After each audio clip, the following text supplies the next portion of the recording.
चलिए तो आज हम लोग बात करते हैं सापेक्ष वंचन के बारे में।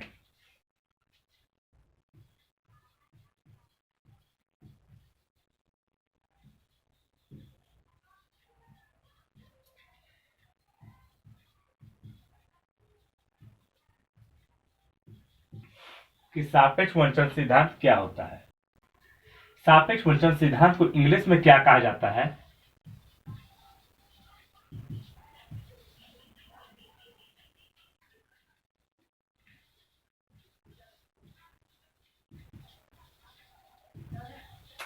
Relative deprivation principal.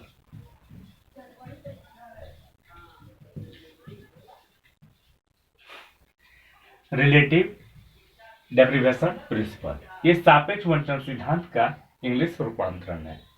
सिद्धांत दैट मीन्स प्रिंसिपल, वंचन, डेप्रिवेशन और सापेक्ष का मतलब होता है रिलेटिव्स। तो सबसे पहला सवाल मन में ये आता है कि इसके प्रतिपादक कौन है। सापेक्ष वंचन सिद्धांत के प्रतिपादक का बात करेंगे हम लोग। इनके प्रतिपादक है सैमुअल स्टाफर। सैमुअल स्टाफर इनके प्रतिपादक है। अब बात करते हैं कि सैमुअल स्टाफर कौन थे। तो ये एक समाजशास्त्री हैं। समाजशास्त्री। आज का हमारा सब्जेक्ट है कि सापेक्ष वंचन सिद्धांत क्या होता है, ठीक है, और इनके सबसे सापेक्ष वंचन सिद्धांत क्या होता है।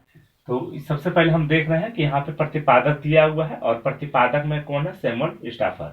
और सैमुअल स्टाफर क्या है? वो एक समाजशास्त्री है। हमने इस बात को इसलिए रिपीट किया ताकि आप लोग को अच्छी तरह से याद हो जाए। मतलब एक बार जब देखिएगा तो उसी में याद हो जाएगा, लेकिन डबल जब आप लोग देख लीजिएगा तो और अच्छी तरह से याद हो जाएगा। इसके बाद आप लोग भूलेंगे नहीं और कॉन्सेप्ट को अच्छी तरह से समझ पाएंगे। सैमुअल स्टाफर ने क्या किया? सामाजिक विज्ञान का अध्ययन किया। सामाजिक विज्ञान का अध्ययन करते हुए जब द्वितीय विश्व युद्ध हो रहा था, क्या हो रहा था? द्वितीय विश्व युद्ध जब हो रहा था, चल रहा था, ठीक है, यानी चल रहा था। जब द्वितीय विश्व युद्ध चल रहा था तो इन्होंने सैनिकों पे अध्ययन किया। किस पे अध्ययन किया? सैनिकों पे। इन्होंने सैनिकों पे अध्ययन किया तो क्या पता चला? तो हम ये कह सकते हैं कि सैमुअल स्टाफर के अनुसार, यहां से स्टार्ट हो गया, द्वितीय विश्व युद्ध के दौरान सैनिकों पर क्या किया? जब द्वितीय विश्व चल रहा था उसमें सैनिकों पे क्या किया गया? अध्ययन किया गया। अध्ययन किया गया तो क्या इन्होंने अध्ययन में पाया? कौन? सैमुअल स्टाफर ने। तो यहाँ पर हम बोल सकते हैं कि सैमुअल स्टाफर के अनुसार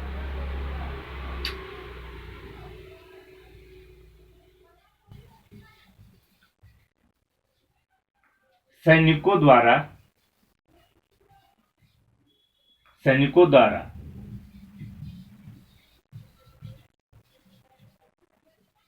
विजय प्राप्त होने पर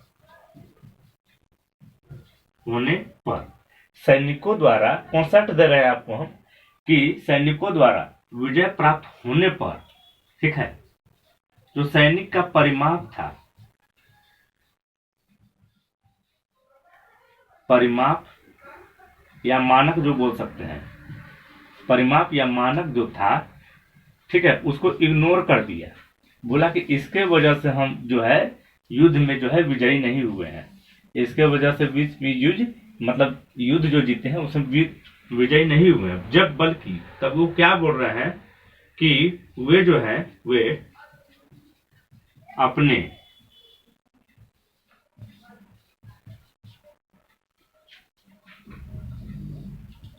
व्यक्तिगत अनुभव के आधार पर,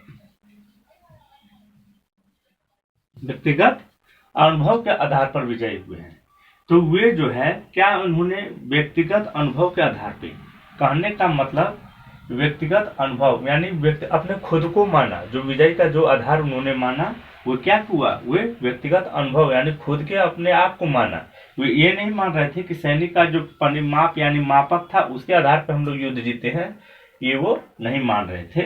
ये सैमुअल स्टाफर का कहना है, ठीक है। ये हो गया एक खास ये मैं आपको बता दे रहा हूं कि इसमें सापेक्ष वंचन जो होता है उसको अभी तक आप लोग समझे नहीं होंगे, आप लोग समझा रहे हैं कि सापेक्ष वंचन जो होता है इसमें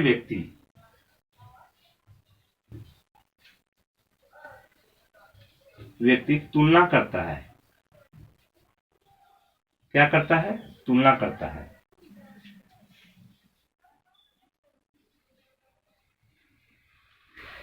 कहता सापेक्ष वंचन इसमें व्यक्ति क्या करता है? तुलना करता है और अपने आप को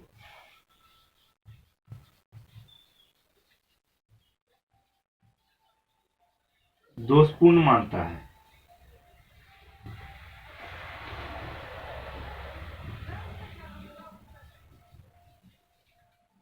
तुलना करता है और अपने आप को दोषपूर्ण मानता है। यानी सापेक्ष वंचन सिद्धांत क्या होता है? इसमें व्यक्ति तुलना करता है और अपने आप को दोषपूर्ण मानता है। कैसे दोषपूर्ण मानता है अभी हम बताएंगे इसमें, ठीक है, कि अपने आप को दोषपूर्ण कैसे मानता है।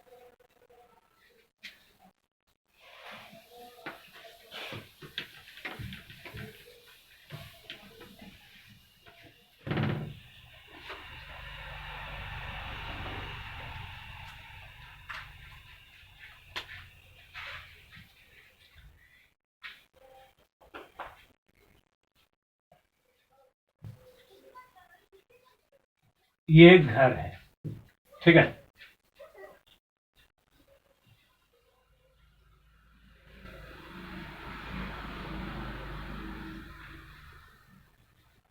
और ये एक दूसरा घर है।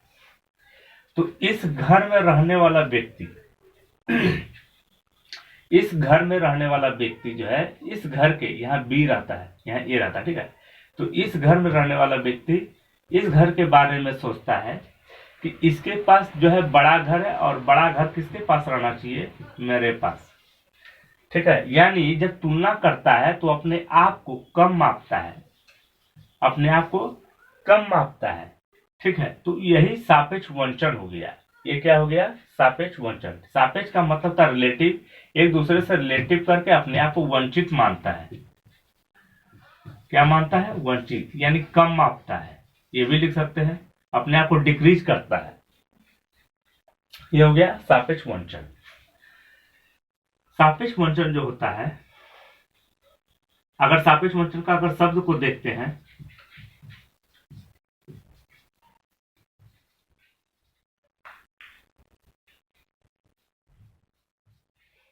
सापेक्ष वंचन शब्द जो होता है आर्थिक, राजनीतिक या सामाजिक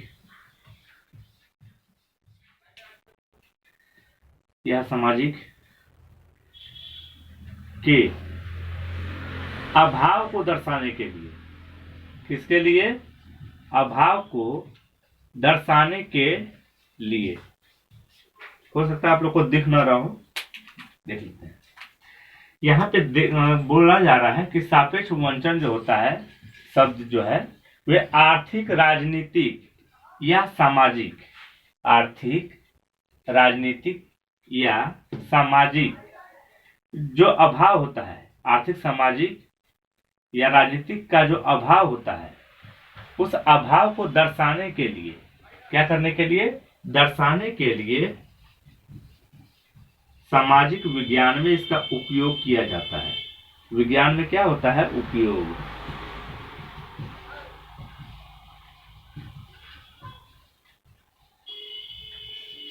ठीक है, इसका उपयोग किया जाता है। तो सापेक्ष वंचन शब्द जो है उसका उपयोग कहां पे होता है? तो आर्थिक, राजनीतिक या सामाजिक का जो अभाव हो जाता है, क्या हो जाता है? अभाव हो जाता है। उसी को दर्शाने के लिए जो है सामाजिक विज्ञान में इसका उपयोग होता है, सामाजिक मनोविज्ञान विज्ञान में इसका उपयोग होता है। लेकिन इसका सामान्य संबंध किससे होता है? सामान्य रूप से अगर संबंध देखा जाए, समान रूप से अगर इसका संबंध देखा जाए तो इसका संबंध जो है पॉवर्टी से होता है, यानी गरीबी से होता है। इसका संबंध किससे होता है? गरीबी से होता है। खासकर देखा जाता है। क्यों होता है गरीबी से? क्योंकि व्यक्ति जो होता है अपने आप को दूसरे से गरीब मानता है। कोई भी चीज में किसी को अधिकार नहीं मिला, किसी को सम्मान नहीं मिला, किसी को पैसा नहीं मिला, किसी को धन नहीं मिला, किसी को कुछ नहीं मिला। तो जिसको जब कुछ नहीं मिलता है तो अपने आप को क्या मानता है? गरीब मानता है। और उस आधार पर हम कह सकते हैं कि समान रूप से संबंध किसका है? सापेक्ष वंचन का संबंध समान रूप से तो पॉवर्टी यानी गरीबी से है। इसके बाद हम लोग बात करेंगे इसी में ही कि हर जगह पे है। ठीक है,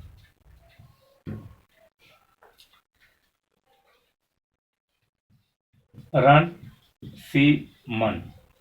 रणसीमन ने क्या कहा? रणसीमन ने कहा कि मनोविज्ञान जो होता है ना, ये जो सापेक्ष वंचन होता है, ठीक है, ये जो सापेक्ष वंचन का जो सिद्धांत है, इसमें 4 पूर्व शर्तें होती है। क्या होती है? 4 गो पूर्व में शर्त होता है सापेक्ष वंचन सिद्धांत में। ये रणसीमन का मानना था, रणसीमन का मानना था, ठीक है, कि 4 जो है इसमें पूर्व शर्तें होती है। तो पहला शर्त क्या है? तो एक और चीज हम बता देते हैं कि ए जो है यहाँ स्टिमुलस है और ए नाम है। किस नाम? ए नाम है, ठीक है, और बी भी किसी का नाम है और एक्स जो है यहाँ पे वस्तु है। अभी हम चर्चा करेंगे ए, बी और एक्स का, ठीक है। तो ए किसी का नाम है, बी किसी का नाम है और एक्स यहाँ पे कोई वस्तु है। ठीक, आप लोग को समझ में आ गया होगा। फिर से रिपीट करते हैं। ए किसी का नाम है, बी भी किसी का नाम है और एक्स जो है यहाँ पे कोई वस्तु है। ओके, तो पहला नंबर में यहाँ पे जो है ए के पास इसके 4 गो रणसीमन के अनुसार सापेक्ष वंचन सिद्धांत में 4 गो पूर्व शर्तें होती है। तो पहला शर्त ए के पास जो है नहीं है। क्या नहीं है भैया? एक्स नहीं है। सो लिख देते हैं एक्स नहीं है, ठीक है। किसके पास? ए के पास एक्स नहीं है। दूसरी शर्त क्या है? ए को पता है, ए को पता है कि बी के पास एक्स है। पहली बार बोला कि मेरे पास ए नहीं है। पहली बार क्या बोला? पहला पूर्व शर्त क्या था? कि ए के पास समान नहीं है। दूसरा, ए को पता है कि उसके पास समान है, यानी बी के पास समान है। ठीक। तीसरा नंबर, ए के पास समान होना चाहिए।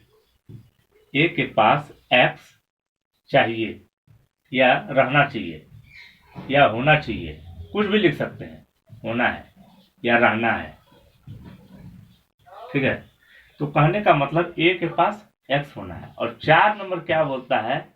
ए जो है ए के पास एक्स जो है यथार्थवादी है।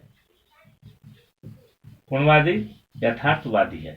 इसका मतलब ये हुआ, सबसे पहले बोल रहा था कि ए के पास एक्स नहीं है, बोल रहा था कि मेरे पास समान नहीं है। ये पहला ये रणसीमन के अनुसार ये जो शर्त है ना, ये पहला शर्त है कि ए के पास एक्स नहीं है। दूसरा क्या है कि बी को पता है कि बी के मतलब ए को पता है कि उसके पास है, मेरे पास नहीं है। पहला पता है कि मेरे पास नहीं है, पहला शर्त। दूसरा शर्त क्या है? दूसरा शर्त यह है कि हमको पता है कि किसी और के पास है। तीसरा शर्त क्या है? कि मेरे पास होना चाहिए कोई वस्तु, ठीक है। और चौथा है कि यथार्थ है कि मेरे पास रहना ही चाहिए या होना ही चाहिए या हम उसको प्राप्त कर सकते हैं, ठीक है। तीनों में से कोई है। तो ये 4 शर्तें थी किसके अनुसार? रणसीमन के अनुसार। इसके बाद हम लोग बात करते हैं, इसी में अभी खत्म नहीं हुआ है अभी।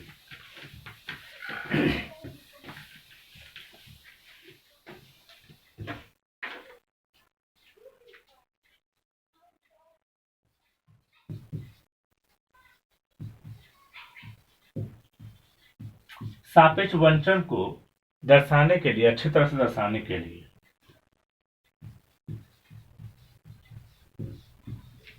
सामाजिक, मनोवैज्ञानिक,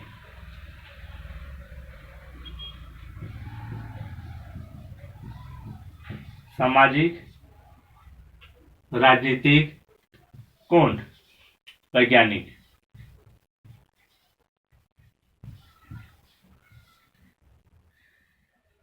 सामाजिक वैज्ञानिक, राजनीतिक वैज्ञानिक का सापेक्ष वंचन के बारे में कहना है। क्या कहना है इनको सापेक्ष वंचन के बारे में? इनके कहना है कि सापेक्ष वंचन के कारण कहीं भी दंगा हो सकता है। क्या हो सकता है? दंगा, गृह युद्ध हो सकता है। क्या हो सकता है? गृह युद्ध हो सकता है। ठीक है,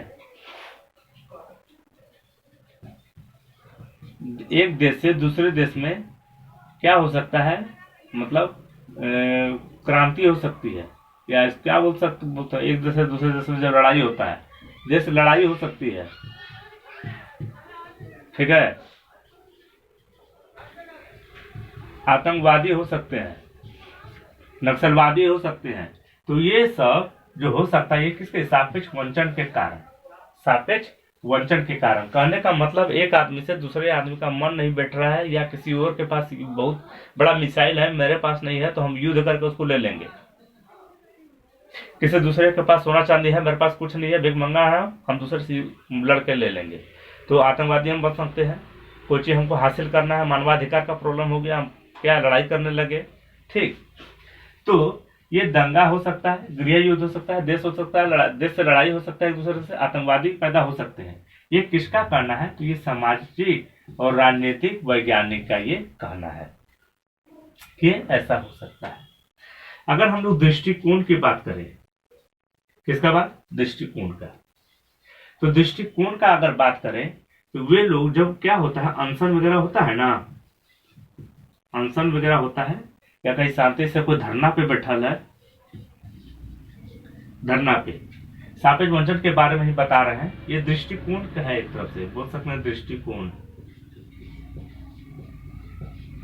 ये दृष्टिकोण के बारे में मैं बता रहा हूं कि अनशन पर, धरना पर जब जो लोग जाते हैं, जो लोग जाते हैं उनका मन में क्या चल रहा है, मन में क्या चल रहा है, क्या वह करना चाहते हैं, क्या वह करना चाहते हैं, क्या वह सोचते हैं। ठीक है, उनके मन में क्या चल रहा है, क्या वह करना चाहते हैं, क्या वह सोचते हैं, इस बात का दृष्टिकोण सापेक्ष वंचन में लगाया जाता है वैज्ञानिकों के द्वारा। दूसरा, वो किस बात पर बल देते हैं। अब आता है बल का बात, कि वे किस बात पर बल देते हैं। सापेक्ष वंचन सिद्धांत पर वो बल देते हैं कि व्यक्ति जो होता है दूसरे व्यक्ति से तुलना न करे, समझदारी से काम ले, उसको समझे और अपने क्या करे, उसको मतलब बल इस बात पर देता है कि सापेक्ष वंचन जो होता है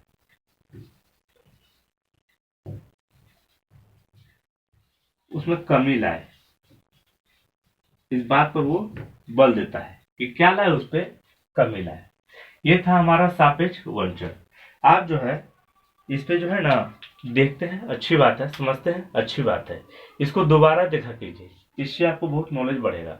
और इसके बाद नेक्स्ट वीडियो आएगा और आप लोग इसको सब्सक्राइब कर लेंगे तो अच्छी बात होगी। इससे क्या होगा कि मेरा जो आने वाला नेक्स्ट वीडियो होगा वो नोटिफिकेशन आपको सबसे पहला प्राप्त हो जाएगा। धन्यवाद।